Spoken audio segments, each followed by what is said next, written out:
Slot right, 3 receivers right, 1 to the left from the shotgun. 2nd and 10. Snap, A-Rod going deep down the right sidelines. MVS has it to the end zone for the touchdown. Oh, what a play.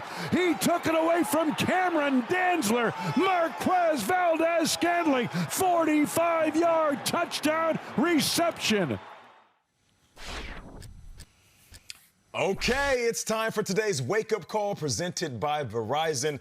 We're now joined by one of our favorite players in the league, period. He's coming off a huge monster week 1. He racked up 96 yards and a touchdown, a big one. The Packers, they got that win 43-34 over the Vikings. Please welcome to the show, Marquez Valdes-Scantling. What's up? What's going on, everybody? Appreciate you joining us. We're excited, of course, to have you like always. Let's get right to it, though. One of the biggest plays of the game, I'll say biggest play of the weekend, right before halftime, 21 seconds left. Score is still close, 15-7 at this point. What was going on? What was said in the huddle? Most teams are like, you know what, let's try to kick a field goal. Let's go into halftime with the ball in it. Like, what did Aaron Rodgers say before that play? I mean, we got one of the greatest quarterbacks in the league. You can go out and score at any time. You know, so we had like 25 seconds left. They were doubling Devontae on the other side, so it freed me up one-on-one, and he wanted to take a shot. You know, so we made it happen. You gave a little something extra to rookie Cam Dantzler at the end of the play. Hey, talk to me, fam, because, you know, I love to talk a little something. Sometimes you be so off, you don't know what you said, but what did you say to him? I really don't remember what I said, to be honest. It was just an immediate moment for real. But, you know, being a Florida boy, that's just what we do. We talk trash. It's all game. It ain't gonna never change. Just who I am as a person. You know, it's all out of love, I guess. Nah, it was cool though.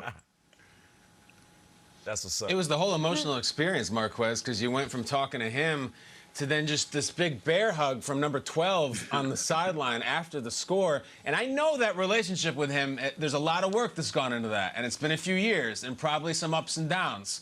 When he came over and hugged you like that, what was that like? Like you guys finally broke through? Nah, man, we've been good, you know. It was just a moment where he was excited about, you know, the play, especially in that time. Like I said, it was a close game. So being able just to go down and score with 20 seconds left in the half just kind of flipped the game around for us because it was close, you know, throughout that entire game. So to be able to get that extra scoring right before the half was, you know, kind of the excitement that he had for it. I'm watching this game on Sunday, and Marquez, it's a show between Devontae and Aaron, and then you and Allen Lazard are getting involved. It's like the full arsenal.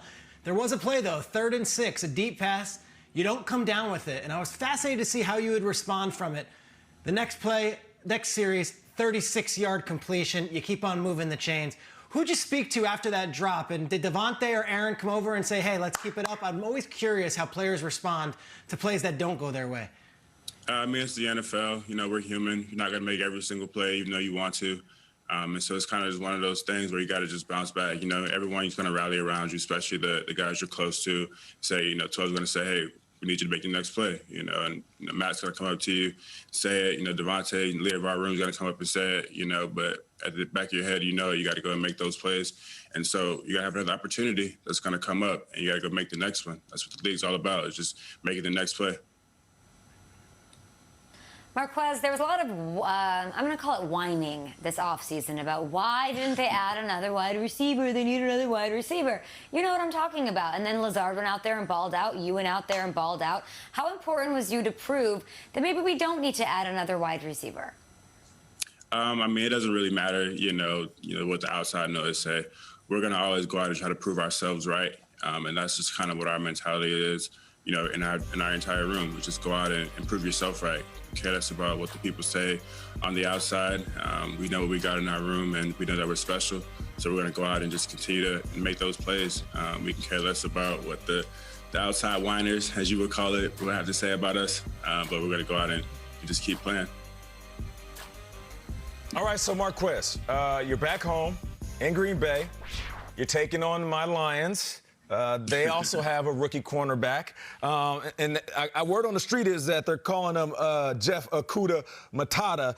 So I want to know, are you gonna go out there and be Scar and try to take out Mufasa? Like, what's the key to keeping this thing going? Because word on the street is Marquez is out here giving everybody that work.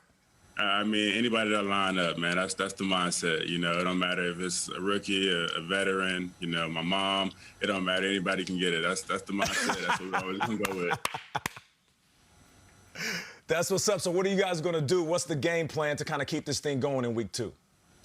Keep making plays. We haven't even sat down, you know, as an offense yet to kind of really figure out how we're gonna attack this defense. I mean, as you know, Lions, you know, no matter what their record says, they always give us a hard game. You know, for the last 2 years that I've been in the league, it's always been tough games with the Lions. So, you know, they're a division opponent. We got to go out and be our best. That's what's up, man. Hey, listen, we're big fans of yours. Almost 100 yards and a touchdown in week 1. Seems like a Pro Bowl season, man. Keep this thing going. Appreciate it. No problem. Love it. Aaron Rodgers hasn't had a problem with those Lions the past 5 meetings, 310 yards on average and 3 touchdowns a game. As we go to, you don't seem to have too much of a problem with those Lions, but good luck. I know it's a divisional matchup. Thank you, Marquez.